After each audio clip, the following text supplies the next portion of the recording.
When I was 7 or so, I caught a snake during a latchkey recess. Now that's not remarkable, except for the fact that I smuggled that snake in my shirt to my locker, placed it in my backpack, and went about my day. When Dad picked me up, I asked if he wanted to see something cool. And he said yeah, because he probably thought it was some artwork I made. I have no idea how he maintained control of his work truck as I opened my lunchbox and was promptly and justifiably bitten by a very aggravated snake.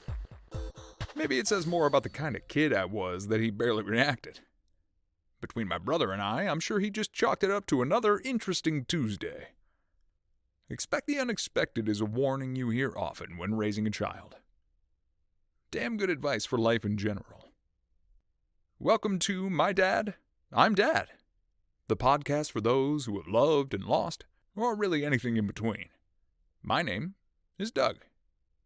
I'm going to play a little catch-up here. Maxine has changed leaps and bounds from months 3 to 10. She developed amazing neck control, learned to sit, mastered solid foods, ground beef being right up there at the top, started babbling, started talking, cut teeth, cut out naps unless we try really, really hard, grew a whole bunch and is now a proud member of the mobile community. The little lady is just shy of walking as I speak. And witnessing all of that is about as amazing as anything I've ever seen. I mean, it's right up there with Chief Brody firing the lucky shot into the gaping maw of Jaws. And every development has made me smile like a son of a bitch. But what's the opposite of a silver lining? An obsidian outer layer? Sounds like a pea coat. Anyway, like any parent, I've become painfully aware that Max moving means she is likely to move anywhere and might move anything. It's one hell of a double act. I'm so thrilled when I see her standing that it sometimes takes me a moment to register that what she pulled herself up on is not what she should have pulled herself up on. It's like Tarzan grabbing a snake instead of a vine, you know what I mean? And I've always sworn that I wouldn't be a helicopter parent, but I've kind of become something like a dirigible dad. I want her to explore and grow, so I do my best to let her get into things. But I'm telling you, nothing is faster than a baby headed pell-mell for delicious danger. First time I set her down, assuming she'd just hang out with me, dog bowls got flipped. Boing! I've taken a little too long to read something while she's crawling, only to find her pulling the heat register from the wall. She finds everything I never knew I'd have to consider. I mean, damn, kid, books can be dangerous? Who knew? Now, I know what you're thinking. Baby-proofing, Doug. Come on, man. And I am admittedly late to the game there, but I'm on it. It's my duty to keep her safe. But it's also my responsibility to encourage her to grow and explore. I just approach every day now, hoping the delights of discovery outweigh the unfortunate and frankly necessary bumbling bruises. I can't engineer an entirely safe environment for her. I'm serious. I can't. I skipped handyman lessons from Dad. But even if I could, I don't think I would. To be clear, it's awful to hear her cry. Doubly so when she falls, triply so when it's something I could have protected her from. But she's learning all the time. From good and bad, from everything. And more important than my wanting her to know that we get hurt sometimes, is knowing that we can always keep moving. Crawl, walk, stand, every inch of momentum is taking us toward or away from something. And I won't always be there to protect her or comfort her. But I hope so dearly she begins to understand that carrying lessons with her is like carrying a piece of me with her. I know I carry Dad with me wherever I go. Dad is one of the strongest, totemic, and resolute people I've ever met in my life. Most people who told stories to me about him remarked about how capable of a man he was, how determined or stubborn he could be. All of them related to me with a sense of awe and deep respect. In my youth, I knew him as a Herculean figure that was inexhaustible in his pursuits. And he would often make spur-of-the-moment decisions that changed the entire course of a day, a month, or even years. Many of those decisions led to incredible adventures. Some led to some hard-learned lessons. Here's a good example. On our last trip to Disney as a family, Dad marched through the entry and straight toward the first ride with a short wait. That should have been a red flag right there. The ride was Mission Space at Epcot. We were all running to catch up to him. The man was 6'4", and he moved like a locomotive. He went so fast, we couldn't influence the decision that he made about what version of the ride to take. There's a more intense and a less intense option. And Dad wanted more intense. Now, the man was in his 50s at that point, and he had used his body like Michael Bay uses explosions in his movies. It was ill-advised. But Dad was geeked, and I was worried. There were all these signs about motion sickness leading up to the actual ride. Tons of spots to change lines, but no. Dad was on a mission. Committed. And if you've partaken of that experience, you know it's no joke.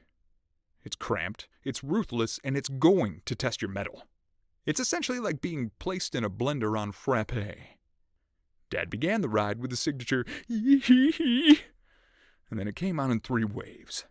The excitement, the understanding that he may have made a mistake, and finally, silence. Departing from the ride found Dad and my brother making a beeline for the nearest trash can, and Mom and I collected ourselves.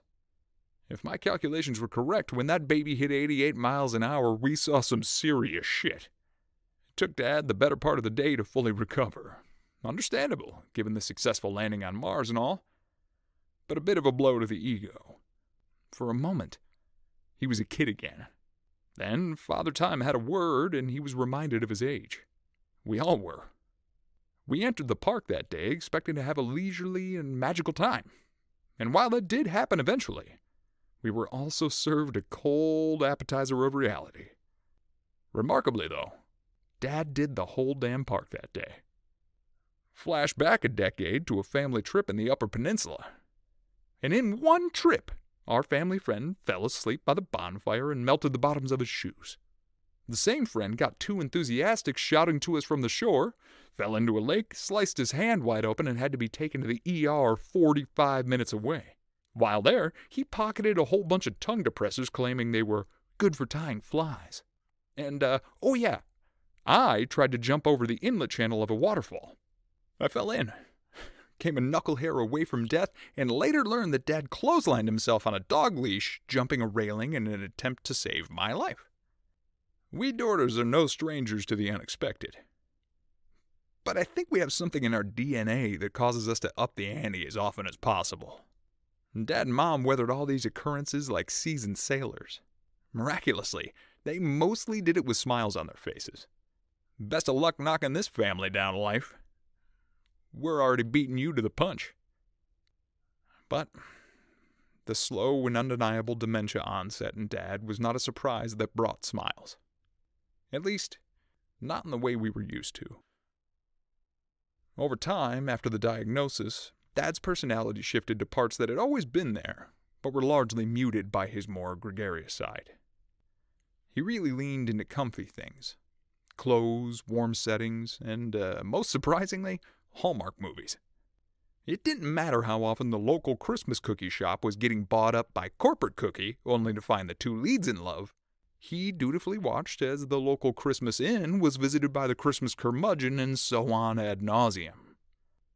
It's worth noting that traditionally a visit to my folks' place involved libations, room-shaking tunage, euchre, and an insatiable desire to get down with the get-down. We really knew how to put on a circus, and Dad was one hell of a ringleader. And it was incredibly hard to shake the expectation that we were in for a party when we visited home. Felt like letting go of that tradition meant letting go of a monumental piece of Dad. But over time, the family came to understand that it was our responsibility to meet Dad where he was on that day. In that way, we were able to offer whatever support made him feel at peace. Afflictions of the mind are extraordinarily difficult to cope with. There's no witty thing to say about them. To any and all who have experienced one in your family, you have my deepest sympathies and my open ears. I know how difficult it can be. One weekend a few years back, my wife and I visited home, and we knew well at that point that things were going to be subdued. Dad liked to lie down a lot at the time. So we spent most of the day hanging out with Ma, walking the dogs and generally relaxing. We checked in on Dad often, but he was just fine, watching a tuna fishing reality show. When the evening hit, we were surprised when Dad called us into the bedroom so we could see this concert that was on TV. Turns out it was a Jason Mraz show on PBS. Now, this man had been a Zeppelin-rockin', AC/DC poundin', Hendrix-totin' member of the School of Hard Rock my whole life. But there he was, big old grin, nodding his head along and asked us to check it out in the living room. And we said we'd watch it with him if you liked. And we did just that. The three of us, adults, snuggled up in bed watching what turned out to be a kick-ass show. Mraz can wail, man. I'm telling you. Surprise is defined as an unexpected or astonishing event, fact, or thing. To watch an entire Mraz show with my dad was unexpected. To enjoy the hell out of it of its own merit was astonishing. And the fact remains that it became a thing I will cherish for the rest of my life. Surprise can be exceptional, or unthinkable, or a little of both. So I don't think we can be conditioned to truly expect the unexpected. Miss Cleo would probably still be in business if that were possible. Maybe we just let the good times roll, adapt when we encounter a crisis, and do our best to remain optimistic. Shit will happen. But we have hands, right? We can clean it up when it does. Got any stories you'd like to share? Or want to be a guest on this show? Please let me know. Email me at mdidpodcast@gmail.com or contact me on Facebook or Instagram at mdidpod. Thanks as always to Andy Bird for the use of the music in the show. And if you like what you hear, make sure to subscribe. More episodes weekly. This week's Wally Wisdom sure as hell came as a surprise to me when I first heard it. I'd been dealing with some chronic neck pain for a long time when Dad looked at me and he said, "What if this is something you deal with for the rest of your life? How would you move forward from that?" And that hit me like a ton of bricks. It took me some time to understand what he meant. Not much for subtlety was my dad. But he meant some wounds don't heal. Some losses are permanent. But if you can keep moving, you're bound to find a path that accommodates you. Thanks for listening, folks. I'll see you next time.